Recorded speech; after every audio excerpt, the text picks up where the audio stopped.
Salut tout le monde, bienvenue sur la chaîne. Très très content de pouvoir vous retrouver. Aujourd'hui, on va parler de Ligue 1, de Ligue 1, la bonne vieille Ligue 1, McDonald's. Voilà, j'avais envie de parler un petit peu d'un petit focus, voilà, parce que c'est vrai que pas eu l'occasion de voir beaucoup de matchs ce week-end, donc on se rattrape un petit peu sur la Ligue 1. Donc sur le Stade Brestois, qui voilà, manque son début de saison, c'est peut-être un petit peu tôt pour le dire, mais qui, voilà, malheureusement, n'arrive pas à enchaîner, n'arrive pas à continuer sur sa bonne lancée de la saison dernière, même si tu sentais qu'à la fin de la saison, c'était peut-être un peu moins bien, mais voilà, tu n'arrives pas à enchaîner, tu es sur deux défaites.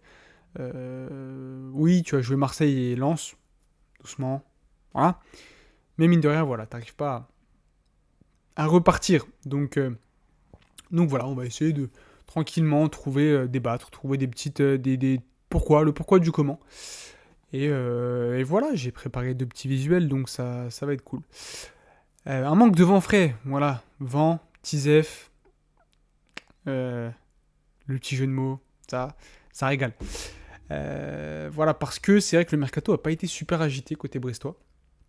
Il y a des causes à ça, hein, bien sûr, il y a des, euh, des, des justifications. Je cherchais le mot, j'arrive pas à trouver, voilà. Euh, il y a des causes. Et donc c'est le sujet de notre premier visuel, un mercato trop calme, pour interrogation. Voilà, on sait qu'à Brest, il n'y a pas un budget non plus immense, c'est pas le budget du Paris Saint-Germain ou de l'Olympique de Marseille. Et en plus de ça, les propos de Lorenzi, du directeur sportif, que j'ai beaucoup aimé, que j'ai trouvé assez clean, assez ouais, concentré et connecté à la réalité, qui donc démontre l'envie de rester dans un cycle plutôt viable, plutôt périn, et ne pas surpayer des joueurs parce que Ligue des Champions et ne pas s'affoler, recruter un effectif complet alors que tu as déjà des joueurs de qualité au club. Et j'ai bien aimé. Et donc tu mixtes ça à, c'est dire encore une fois, hein, c'est lui qui dit ça, tu mixtes ça à donc des joueurs qui te disent qu'ils sont pas forcément emballés par le projet et qui n'ont pas forcément envie de signer. Donc voilà, tu essaies de faire un mercato correct, mine de rien, il n'est pas pour le moment pas raté, mais voilà, il n'est pas non plus exceptionnel. Et puis bon, ça reste quand même un effectif correct sans les arrivées. Tu as un effectif qui est pas horrible, sans être exceptionnel pour la Ligue 1. Pour la Ligue des Champions, c'est plus compliqué, mais pour la Ligue 1, voilà. Donc voilà, et puis tu vois, quelques recrues sympas dont on va faire le bilan. Voilà, déjà au niveau départ, c'est vrai que t'as le départ de Brassier qui est dommageable. Tu as le départ le départ de Satriano, fin du prêt, qui aussi, en plus dans les conditions dans lesquelles ça a été, ouais, ça a été fait, voilà, pas ouf. Tu as le départ de Bilal Brahimi, fin du prêt aussi, Kamori Doumbia, fin du prêt, et le Cardinal, fin du prêt, mais je crois qu'il a signé, je vais pas vous dire de bêtises, oui, oui, c'est bon, il a signé, je sais pas si c'était une option d'achat d'ailleurs, je vais pas vous dire de bêtises, mais voilà. Et donc au niveau départ, voilà, je te retrouve à quasi rien, 600K, bon, au total. Euh, c'est pas dingo, mais c'est vrai que sur le marché des arrivées, c'est pas. Voilà. T'as l'arrivée de Jordan Amavi libre, l'arrivée de Julien Le Cardinal du coup pour 1,7 million, l'arrivée de Romain Fèvre en prêt, ça c'est pas mal, j'en ai déjà parlé sur la chaîne. L'arrivée de Abdallah Sima de Brighton, ça j'aime bien, l'idée est sympa et cohérente. L'arrivée de Ludovic Ajorc, parce que c'est vrai que j'ai pas mentionné le départ de Mounier, Steve Mounier, voilà, le bourlingueur, enfin pas le bourlingueur, mais notre attaquant adoré en Ligue 1. Euh, voilà, une des têtes d'affiche de Ligue 1, non, j'abuse, mais voilà, un bon attaquant de Ligue 1, mine de rien, qui part libre. Ça, pour le coup, c'est vrai que voilà, t'as une petite déception de le voir partir libre. Et donc l'arrivée, du coup, pour remplacer de Ludovic Ajorc en prêt. Et ça, c'est cohérent. J'aime bien. Il y a une certaine logique là-dedans.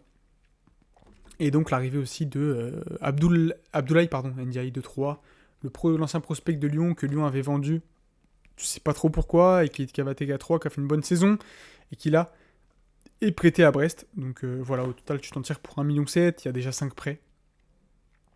4 prêts, pardon. Sima, Fèvre, Ajorc et NDI.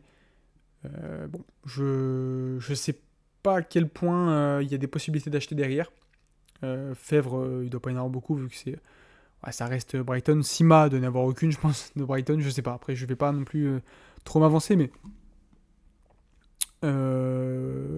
voilà. Comment ça va se goupiller, c'est qu'il y a des joueurs qui sont intéressants à suivre, je pense. Puisque il y a quelque part un axe de progression et surtout des axes de progrès, enfin des axes pas de progression pardon, mais des profils ciblés qui sont cohérents par rapport à tes départs et par rapport à tes besoins. Et ça j'aime bien. Et puis bon, on va aussi mentionner que il reste des pistes sur lesquelles le Stade Brestois s'active en cette fin de mercato. Il reste là 5 jours et ça a l'air de s'emballer un petit peu, enfin s'emballer entre guillemets. Hein. Avec Montassar Talbi, le défenseur de Lorient, très solide. J'aime bien. La piste est sympa et en plus qui est plutôt cohérente avec tes 2 premiers matchs où défensivement ça a été assez compliqué, mine de rien. Et Abdoul Samed, ou Santa Maria, ou un troisième milieu de terrain, j'ai pas vu le nom, ou alors il a pas fuité, mais voilà. Mais Santa Maria ou Abdoul Samed, c'est très cohérent dans ton milieu de terrain. Un milieu de terrain défensif qui va gratter des ballons, qui va être aussi peut-être dans un rôle de replacer certains, d'organiser quelques petites choses. Voilà, pas mal d'expérience de la Ligue 1, même pour Abdoul Samed de la Ligue des Champions. Enfin, il y a une expérience Ligue des Champions. Et Santa Maria, il y a une expérience Coupe d'Europe avec Rennes. Et si je dis pas de bêtises, avec Fribourg aussi. Mais voilà, j'ai pas non plus envie de trop m'avancer. Donc voilà, t'as des profils qui sont cohérents et j'aime bien le travail de Lorenzi, mine de rien, même si c'est compliqué parce que t'as pas mal d'embûches sur ton chemin. T'as des bâtons dans les roues, mais tu avances et c'est plutôt cohérent. Et même le fait de pas acheter à tort et à travers, de faire un nouvel effectif, etc., j'aime bien. J'aime bien l'idée. C'est une idée, c'est quelque chose qu'on n'a pas à l'OM, c'est-à-dire un cycle viable qui dure. Et un effectif qui dure, qui est sur la durée. Donc voilà. Pour ce premier visuel qui revient un petit peu sur le mercato. Panique à bord. Jeu de mots des pirates, tout ça, les bateaux, etc. Bref, voilà.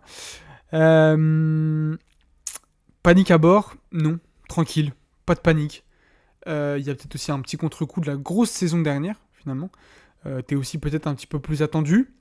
Tu as joué Lens, donc mine de rien, une équipe, un projet très solide de Ligue 1, faut le dire. À Bollard en plus. Voilà.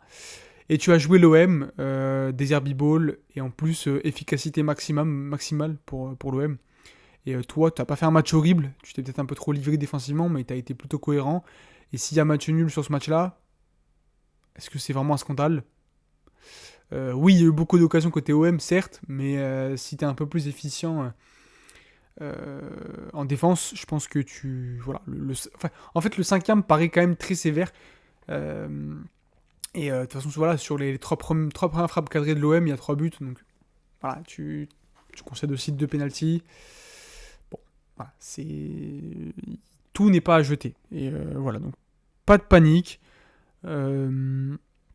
Malgré les résultats négatifs, tout va bien. Enfin, tout va bien, entre guillemets. Il va falloir quand même engranger des points. Voilà, hein. Mais je pense que voilà, il n'y a pas de raison de paniquer. Il y a Eric Roy qui fait aussi un bon taf. Il y a les nouveaux aussi qui vont tranquillement s'intégrer à l'effectif. Hein. Comme partout, tu as besoin d'une période d'adaptation pour engranger les principes de jeu, etc. etc. Tu as aussi une partie majeure de l'effectif qui n'a pas bougé, et ça c'est plutôt positif pour intégrer les nouveaux. C'est plutôt intéressant, je trouve. Et tu connais déjà les principes, etc. Donc ça va rouler, je pense, au bout d'un moment. Et donc, oui, la LDC va être à gérer, parce que au-delà du résultat qui risque de ne pas être hyper positif, t'as, voilà, avec la nouvelle réforme, etc., à mon avis, ça va pas être facile pour Brest. Mais t'as aussi les matchs en plus, t'as 8 matchs en plus à jouer dans cette saison à minima. Et donc ça risque de freiner Brest sur la durée, hein, en Ligue 1, pas en Ligue des Champions, enfin oui évidemment en Ligue des Champions, mais aussi et surtout en Ligue 1. Ça risque de freiner Brest en championnat. La première partie de saison de Brest risque de pas être folle. Voilà, je m'avance peut-être un petit peu, mais je pense que ça va pas être fou. Tu vas jouer souvent, tu vas beaucoup te déplacer, tu as un effectif qui est pas hyper large. Donc si tu as un ou deux petits blessés, attention. Mais voilà, ce côté bon travail de la direction, ce côté effectif qui bouge pas énormément, ce côté aussi où ça recrute bien et où tu as certaines recrues qui devraient arriver là en cette fin de mercato, quelques dossiers qui devraient se boucler. Donc forcément tu décales l'adaptation, tu décales vraiment la compréhension des principes, voilà, en fait, que l'effectif tourne à 100%, bah, ça va être décalé par rapport à des effectifs qui ont fait des mercatos, qui ont fini leur mercato très tôt, et bah, Brest, ça sera un petit peu décalé. Et tu le sentiras forcément. Tu as commencé à le sentir contre Lens, hein, mine de rien. Je trouve que ça s'est vu, hein, franchement. Tu as vraiment une équipe qui a vraiment intériorisé certains principes et une autre où t'es encore un petit peu dans la galère, un petit peu dans le contre-coup, voilà. Qui est un petit peu moins en place. Donc voilà. Là-dessus. Mais je pense que sur la moitié de saison, deuxième partie de saison, ça va le faire. Même la fin de première partie, ça va le faire, ça va retourner. De là à jouer le podium, jouer la Ligue des Champions, je ne pense pas. Mais je pense que ça sera pas là une saison catastrophe. Je pense que tu vas être au milieu de tableau et peut-être accrocher un petit peu les gros et peut-être allez, 7ème place, allez, un truc comme ça. Je pense que tu vas être là-dedans. Ça sera pas une saison catastrophe. Donc voilà. Maintenant, j'ai pas envie de faire de pronos plus pointus. En plus, voilà, il n'y a que 2 journées. Tu peux pas non plus trop situer. Donc voilà. Ce que j'avais envie de dire sur Brest, j'avais envie d'en parler parce que c'est vrai que tu vois pas tout le monde parler du stade brestois. Moi, c'est une équipe que la saison dernière, j'ai vraiment pris du plaisir à suivre. Et je pense que voilà, ça va être le cas cette saison. On va être curieux, mine de rien, avec la Ligue des Champions, hein, forcément. Et voilà, il y a une direction qui travaille bien, je trouve, avec Lorenzi. Il y a Eric Roy aussi qui fait un bon taf en tant que coach. Il y a tout ça. Et il y a une volonté de ne pas surpayer, etc. Voilà, des valeurs, etc. que j'aime bien.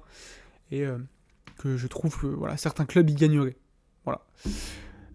Donc voilà pour Brest, c'est ce que j'ai pu en tirer et en dire. N'hésitez pas en commentaire, donnez votre avis là-dessus, si vous êtes d'accord, pas d'accord, on pourra en débattre. Mes amis brestois, si vous êtes contents du mercato de votre club, si au contraire vous êtes inquiet, c'est possible. Hein. Voilà, un petit like, ça régale comme d'hab, ça récompense le travail, l'abonnement. Pour suivre le reste, la suite, Ligue 1, Liga, on va même parler de Serie A bientôt. Donc voilà. Sur ce les amis, je vous dis à très très bientôt. Salut.